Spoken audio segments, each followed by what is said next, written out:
Welcome to Bits About Books, the home for conversations with authors of breakthrough books on sales, marketing, and business. I am your host, Shubhanjan Sarkar, founder of Pitchling, the next generation buyer-seller engagement platform, where our mission is to make buying easy. Welcome to Bits About Books. Our guest today is Julienne Ryan, and we speak with her about her unique book, The Learned It in Queen's Communication Playbook, Winning Against Digital Distraction. My inner voice piped up and said, you're going to have to keep it authentic and just show up as you are. And that was the biggest gift I gave to myself. Because when you grew up in Queens, you were always saying you were from Manhattan. You didn't quite emphasize the borough because we were all the outliers, which I talk about in my book. And doing that and just owning where I was and starting to use that as an inspiration for the book, I didn't say the speech wrote itself, but it started to really give me clues about how I could connect with the audience and get them to look up and pay attention to their communication. Julienne is a humorist, storytelling speaker, facilitator, and coach who is on a mission to connect her audiences with themselves and each other, one authentic conversation and humorous story at a time. She uses humor to disrupt and interrupt assumptions so her audiences can learn how to listen. Storytelling and sharing holds a special place in her work, whether she's giving a keynote or facilitating a workshop. Her storytelling programs are designed to disrupt behaviors and perspectives, teach listening and feedback skills in an entertaining manner. The result? Participants learned to see each other in a fresh way, and this lays the foundation for building trust, collaboration, and productivity. Change doesn't happen in a day, but her process gives it a good kick forward. Now, on to this thought-provoking episode with Julienne Ryan. Julienne, welcome to Bits About Books. I'm so happy to have you in the show and to talk to you about Learned It in Queens. When I first read the title of the book, I obviously didn't get it. Because I'm not from this part of the world. I'm from so I know if you're possibly from the US or you're a New Yorker, you'll get it like that. And I've been to Queens, but it didn't connect at all in my head till I actually went in. So this is delightful, and I'm so happy that you're here today. Thank you so much. Yes, it's the world's longest title. It started its life as my expression when I was doing something common sense or connecting with somebody and learning about different. I would always say I learned it in Queens. And when I ultimately started to write the book, it was a Learned in Queens communication playbook. And then my wonderful editor I used the first time says, you need a tagline. So it was winning against digital transformation. So if you read this title a few times, your lung capacity will improve and it'll even be a holistic health technique. And next time I'm going to write a shorter title because it's exhausting just typing it into any chat and any information. So thank you. Yes. Learned It in Queens Communications Playbook. Before we actually dive into the book, very simple question is, what made you write this? Very good question. It didn't start as a book. The concept started as a complaint to myself. When I was working in human resources, when I was watching people interact in New York, when I was commuting to my office. And then I've also been married for decades, and I started to mumble to myself quite a bit about how we all get in trouble. We make assumptions about our communications. We think somebody understood what we said or wrote or texted. And then the interesting parts of our conversations start. People get angry, people get frustrated, and they think, well, you should understand me. Part two to this experience is when somebody had a conversation with me in New York when I was organizing an event and thought I would make a good keynote speaker. I had already been coaching and doing workshops, and he invited me to present at a very large conference in the West. And I did not realize at that point, because nobody gave me much details, that it was going to be to 500 executives, and I would be standing in front of 3 Jumbotron screens on a stage. quite different than my vision of just walking around and chit-chatting in an audience of maybe 100 or 200. And my first reaction was, oh my God, they're going to see this short little middle-aged woman. Who is she? They're going to hear my Queen's accent. Why is she here? She doesn't have big, huge titles. And my inner voice piped up and said, you're going to have to keep it authentic and just show up as you are. And that was the biggest gift I gave to myself. Because when you grew up in Queens, you were always saying you were from Manhattan. You didn't quite emphasize the borough because we were all the outliers, which I talk about in my book. And doing that and just owning where I was and starting to use that as an inspiration for the book.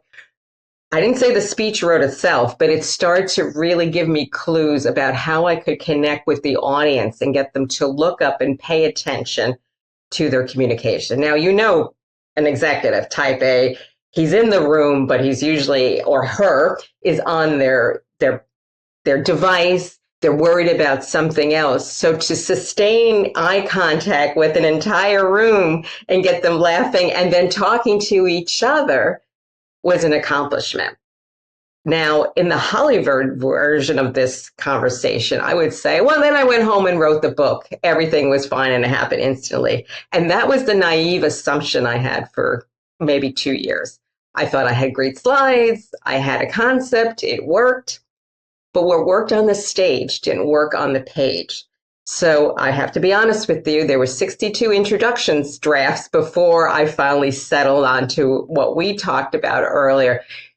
Sometimes we try to over-engineer what we're trying to say, and I realized the essence of what I want to do is have a conversation with you, with others about, what, we're all in this boat together. We get it wrong, no matter how well-intentioned we are, and we got to get out of our own way.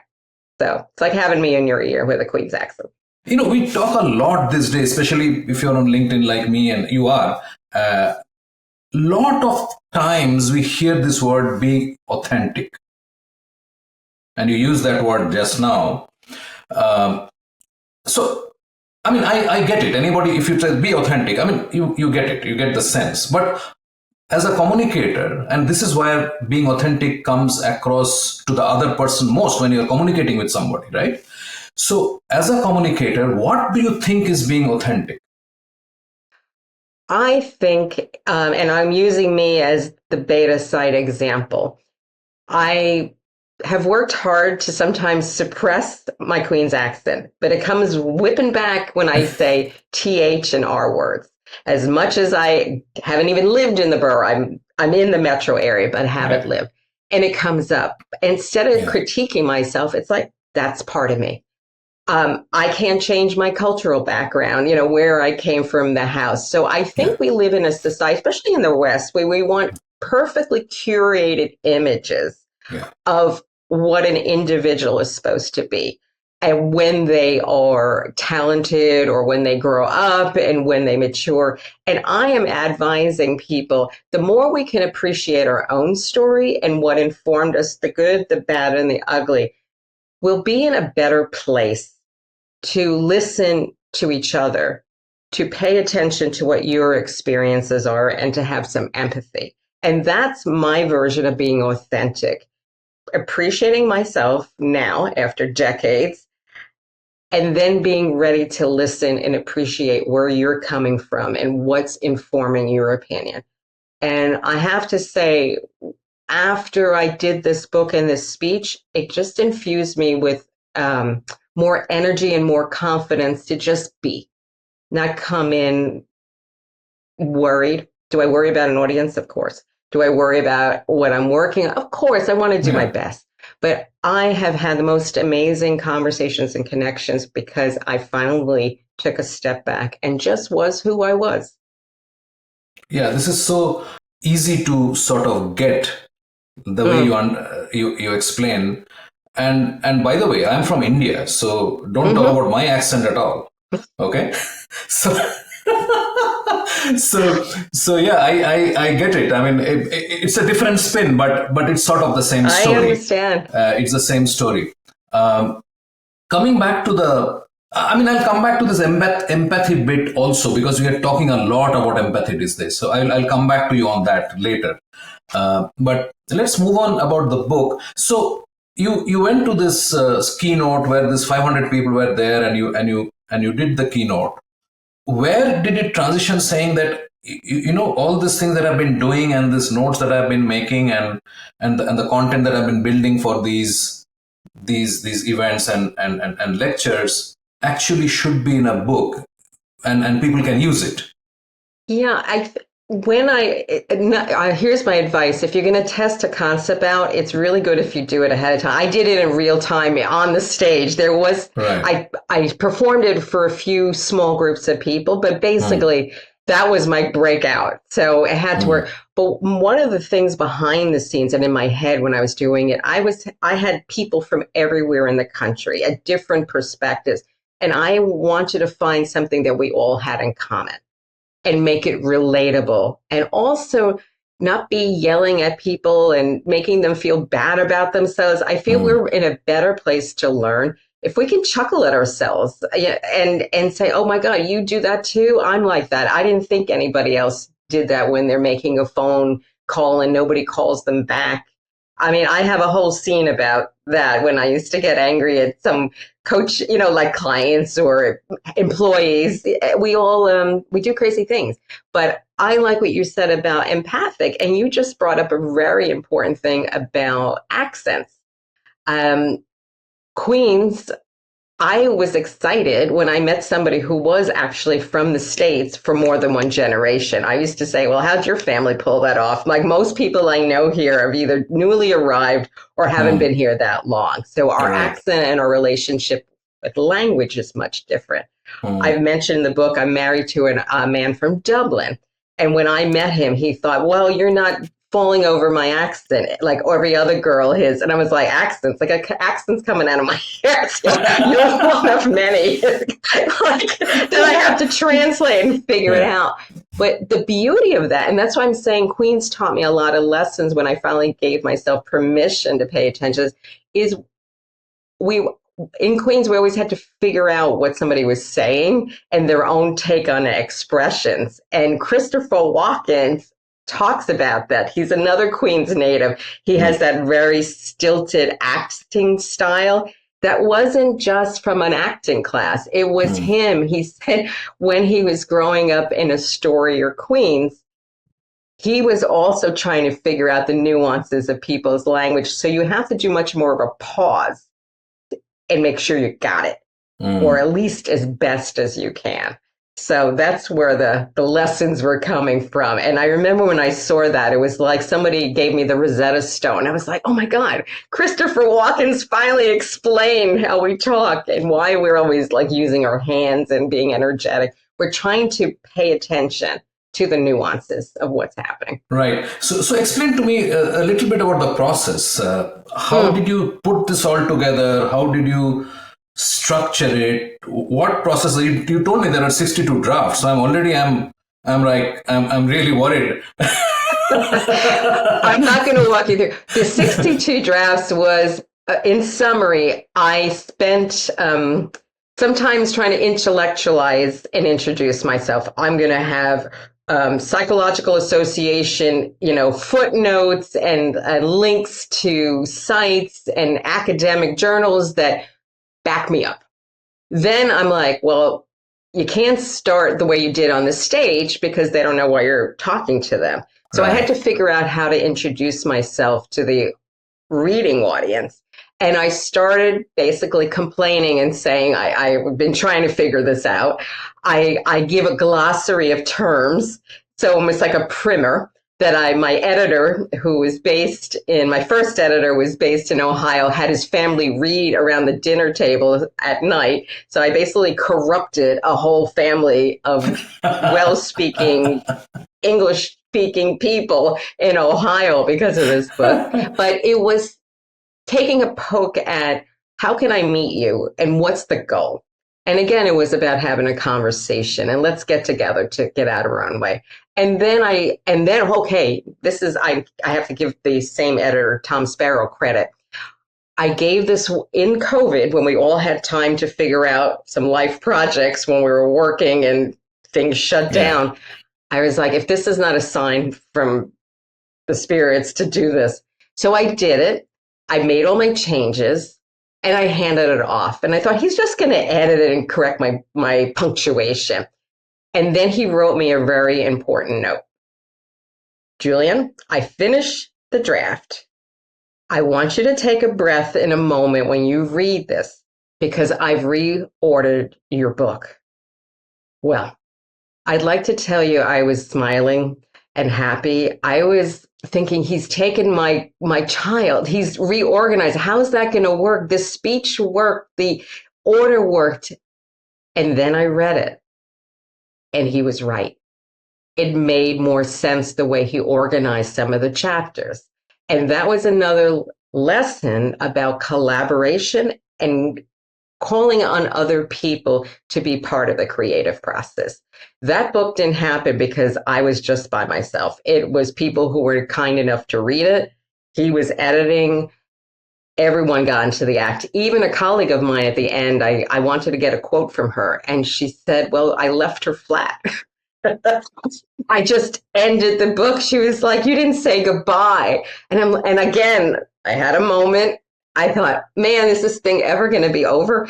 And I looked for the gift and I went, okay, so I'm going to write a goodbye at the end. And I did a Queen's goodbye about what it takes when we used to leave our house in Queens, and it would take a half hour because everybody would be like trying to give you food and asking you directions and making sure you called. So it ended up being banter.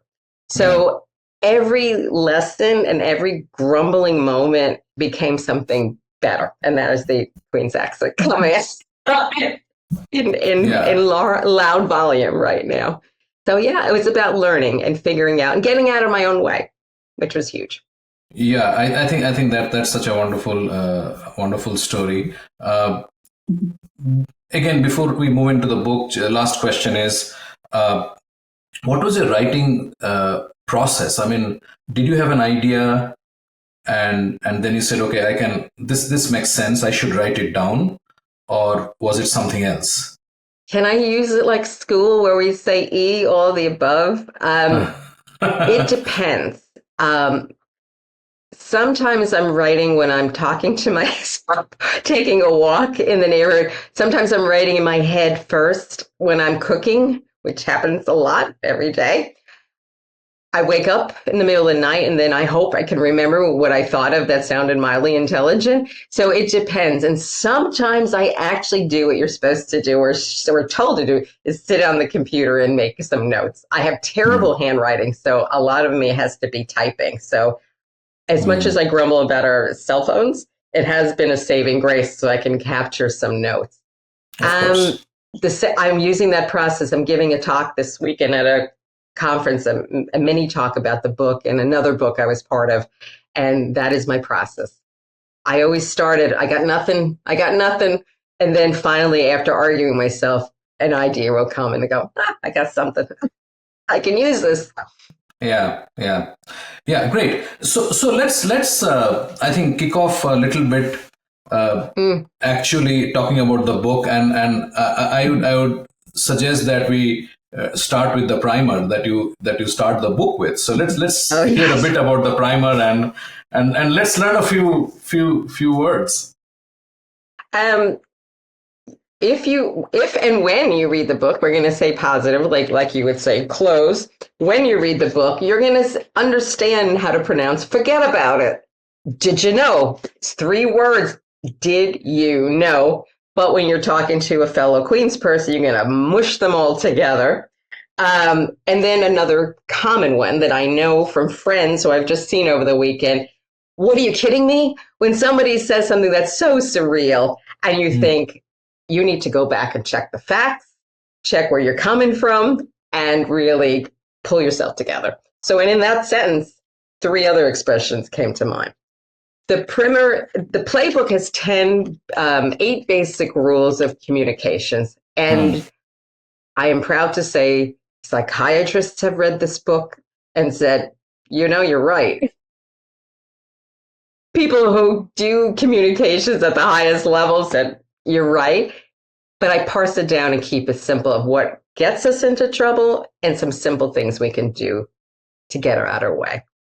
Things like this, showing up, spending time to meet with somebody face to face so we can look at the nuances, listen to the notes in their voice, and do more, not in this case, in my case here, but usually more listening than talking. It's time for a short break. Stay with us.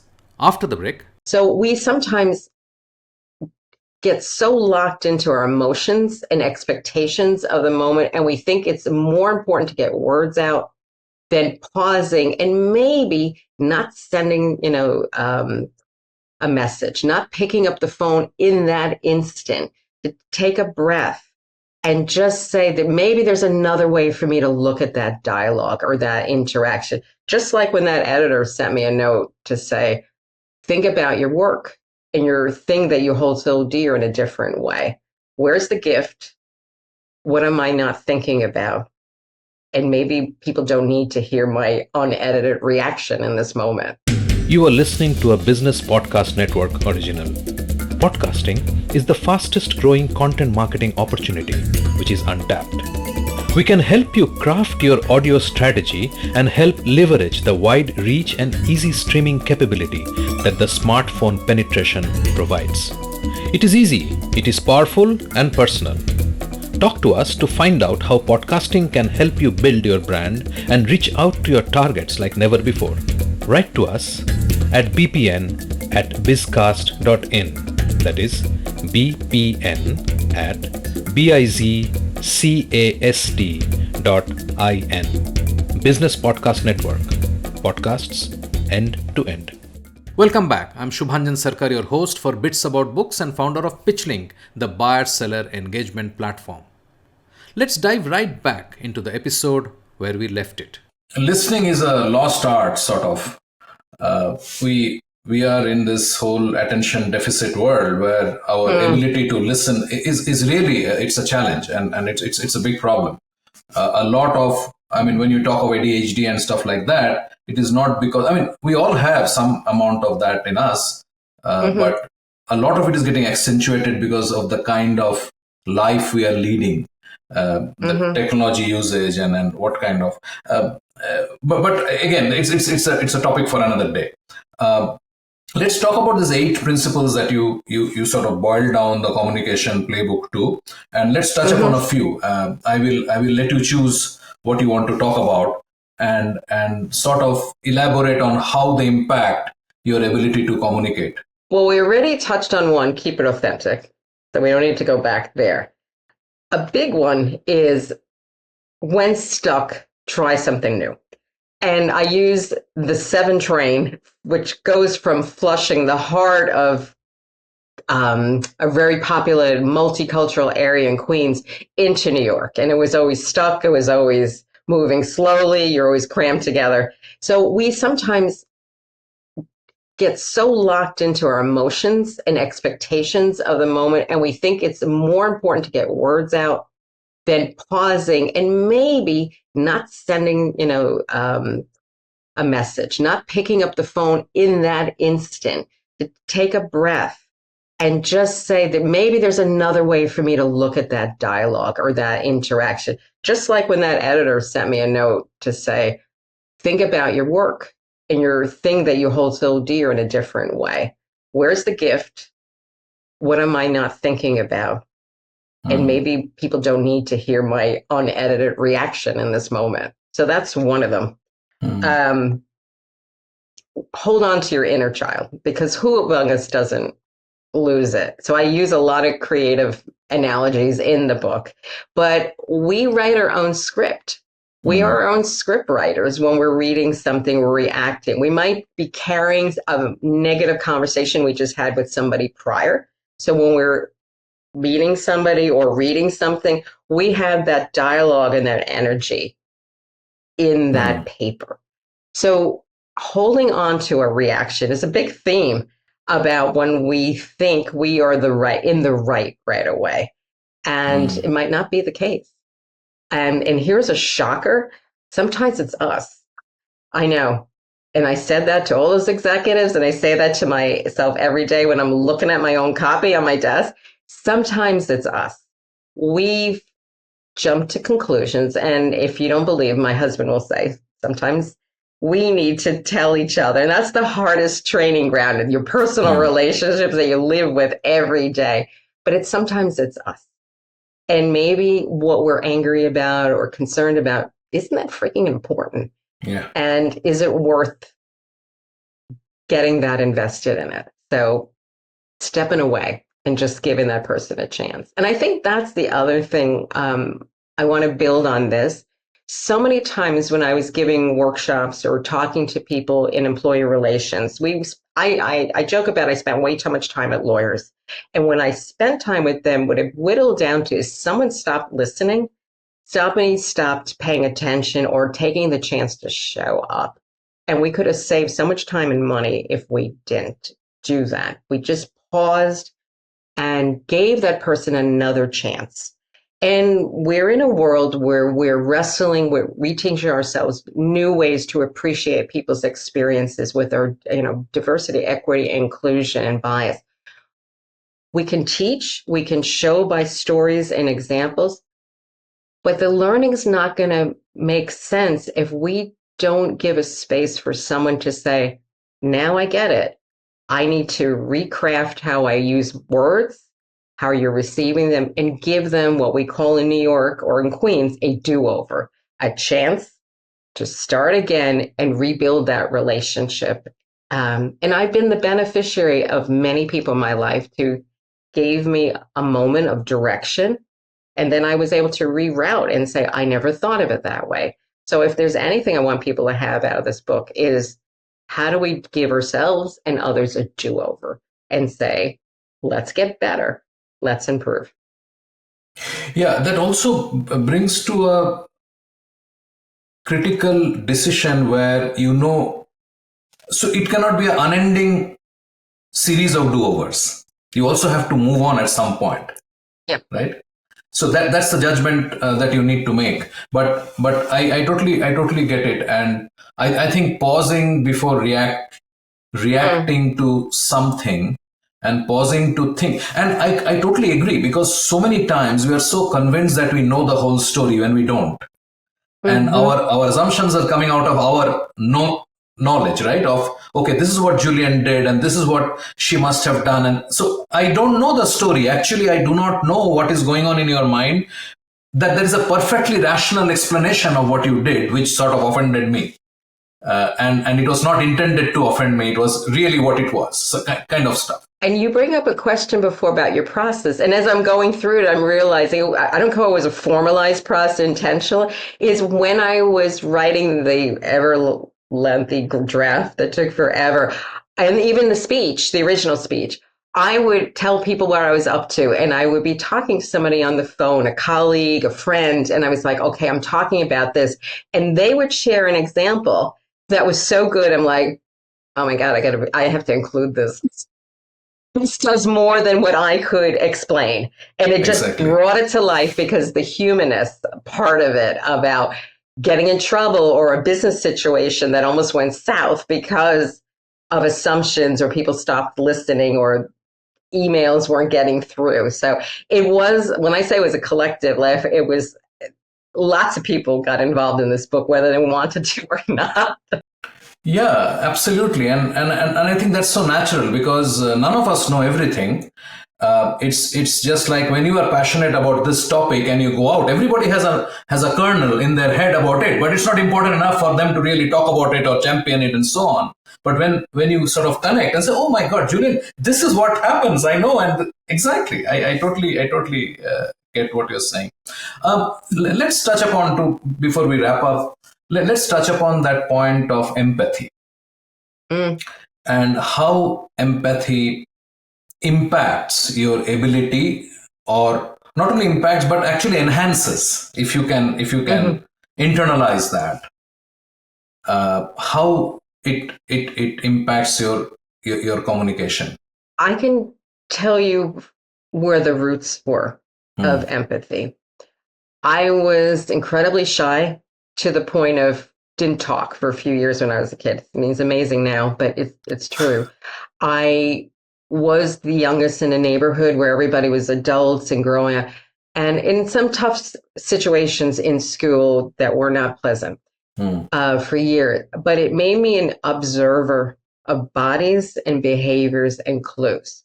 So what started out as sometimes a painful negative, I repurposed, and it showed me in a lot of situations. Empathy starts with being quiet, experiencing the person, just sitting there, their presence, not putting a stopwatch on what's happening. And empathy is, again, doing more listening. And it's about appreciating. If someone gives you the gift of a sharing of something that was challenging, it's not always needed our responsibility to try to fix the situation or weigh in and be directive. It's the act of listening and being there for that person to just be truthful and saying what's informing their perspective and decision. And I think putting ourselves in somebody's shoes and allowing them to teach us is the beginning of good dialogues. Was speaking to someone yesterday that said one of the things they've had on their docket was to do mentorship in their company.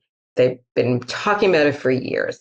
However, the root of mentorship is the ability to listen and hear the other person's perspective, and then offer maybe guidance or suggestions or keep an active ear open for how the mentor can champion that relation and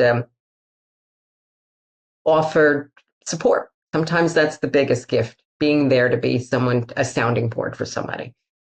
So I think it's the listening again. I think that's a very good point, a segue to talk about your chapter on how the brain works when you are communicating. I think if you can touch upon that, I think it'll add to what you just mentioned. It's not that I use silence. I think when we're listening, we're writing the script. Think about an old movie things. We're listening, and the hardest thing sometimes for us to do is really be in the conversation.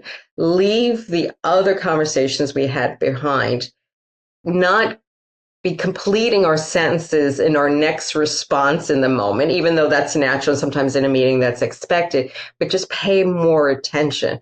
The brain, when we connect with stories, which is something we're leaning towards, is an amazing thing. If we share a story with emotion and fact, that's true. I encourage you to look at your listeners around you, and you will see them leaning in and their body languages change. Because at that same time, your story is probably going to get fixated into the bottom of their primitive memory scale because it's resonated with them. So instead of throwing facts at people, you must, and this is wise, connecting people with a story that's real. Doesn't have to be for an hour. To be a metaphor and analogy that really represents something you believe in is important. The other important thing about story is our brain thinks in like those old school movie screens when they used to film movies and there was dialogue on one screen and in the bottom somebody was talking. It was like very old fashioned films. When you're connecting with a story that's resonating with somebody and you're really shown that you're listening, your brain is like a film director. It's giving you your examples. Now, it's not always the right time to share and play, well, you have that problem, well, I've had this problem. That person deserves you just to listen. But it does show how the brain dredges up moments of connection. And that is where we start to build trust and understanding. I'm not saying we're all going to be best friends in our work or personal relationships with people we meet in our community, but we won't treat the person the same way once they have shared something real about them or made a connection. I guarantee you, I'm willing to bet on it, I'm not a betting woman, that you will respond to that person differently because that person listened to you and paid attention. And I think that's 99% of our challenges in the workplace, whether it's virtual and in person, we think we're getting more done by sending out a terse text, by sending out, if we spend more time, which I write about, a little more time in our world, waste time to save time in the back end, it will save you time and money. And I saw proof of that in many situations in my work. Wonderful. Julienne, is there anything in the book that you would like to touch upon for the listeners? I think I believe in humans. We have 90% of us have good intentions and we're working hard to do the right thing. Or in our relationships, to give other people the chance. And one of the expressions I coined was front stoop moments. If you ever look at a picture of some Queens houses in the old neighborhoods, they had steps in front of the houses. And that word stoop is a carryover from when the Dutch were here. That we change everything in New York, but we still use that word. And what I thought about when I was writing the book is that taught me, when you sit on the front stoop, you're side by side with somebody, you're at the same level, more or less, you're observing the world together. So to find places you can do that, whether it's at a conference table where you don't sit at the opposite end, maybe you walk around the park, maybe you sit on a bench and talk with somebody, to have in your space versus in your face dialogues, where you're bringing all your assumptions and an agenda that's already been written and delivered in your head. So I think small moments matter. And it helps with intergenerational, to bring people in. You're a big believer in engagement. I know you have systems and that's your core world. If you want something to engage, it becomes with us stepping forward first to give our time and give Absolutely. our listeners and be interested and genuinely interested in the other person. That's the gift of networking. Networking is, hey, what are you going to give me? Are you going to call me and give me business? It's an investment of time and genuine curiosity and collaboration a lot of times. Absolutely. I totally agree. I mean, I think to be human more and not just purely, I mean, life is not transactional. I mean, that's such a shallow way of living a life if you're living a life of transactions, right? And I'm sure you agree, since you're traveling a lot and I call it story tourism, that when we come from a different place, when we're tourists, we see architecture and people with a fresh eye. I got to travel this summer and I saw beautiful buildings in Spain, and I went to Morocco, and saying the more we think people are different, the more there's the same. So when you do story tourism, you're showing up to pay attention. And I'm sure you're doing that every conference that you part of, and meet your new customers and get curious. And it's not a one and done. I think it's an amazing thing. That's where technology can help us stay connected, that it isn't just a transaction. Show up in a genuine way in some shape or form, even if it's a thumbs up on your LinkedIn profile. Bits About Books is brought to you by PitchLink, the buyer-seller engagement platform. PitchLink makes buying easy by enabling high-quality engagement between buyers and sellers through its presentation and discussion modules. Sellers create customized sales narratives using sales collaterals and personal videos, and reach out to prospects through a non-intrusive, buyer-qualified engagement. PitchLink requires no installation or download and holds the entire repository of sales collaterals and buyer-seller conversations. Talk to us to know more about how you can engage with customers without intrusion.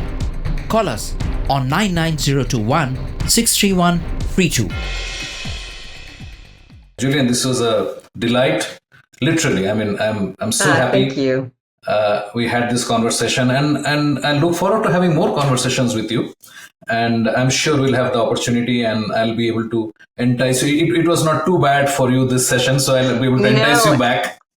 And I'll tell you, I would be thrilled, because I didn't get to ask my favorite questions, because I am addicted to backstories. So I didn't get to ask you, why are you doing this podcast? What made you do this? Where did it start? So that's the role I love. So yes, there's so many things we need to exchange and learn. And it's not just me in a book. It's a bigger purpose. to really build Absolutely, community absolutely. and really get enthusiastic. So thank you for letting me into your tribe. You're most welcome, and you're welcome to stay. Yes, thank you. That's hard. I would love to. We have a fantastic lineup over the next couple of episodes with great conversations on breakthrough books. Subscribe in your favorite podcast app so you do not miss a single episode. Thanks for listening. Thank you for being with us today on Bits About Books, where we talk to authors about breakthrough books on sales, marketing, and business. We hope this conversation helped inform and motivate as we all navigate a rapidly changing business environment. For us, these are enlightening conversations enriched with knowledge and expertise. We encourage you to go out and buy the book to learn firsthand and implement some of the great ideas we discussed today. We hope to have you with us again in the next exciting episode of Bits About Books. If you liked what you heard, subscribe to the show in your favorite podcast platforms like iTunes, Google Play, Spotify, or wherever else you get your podcast from, and give us a rating while you are at it.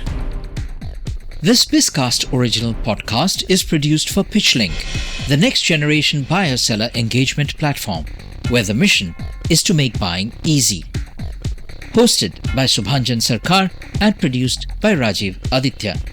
See you next time and have a wonderful day.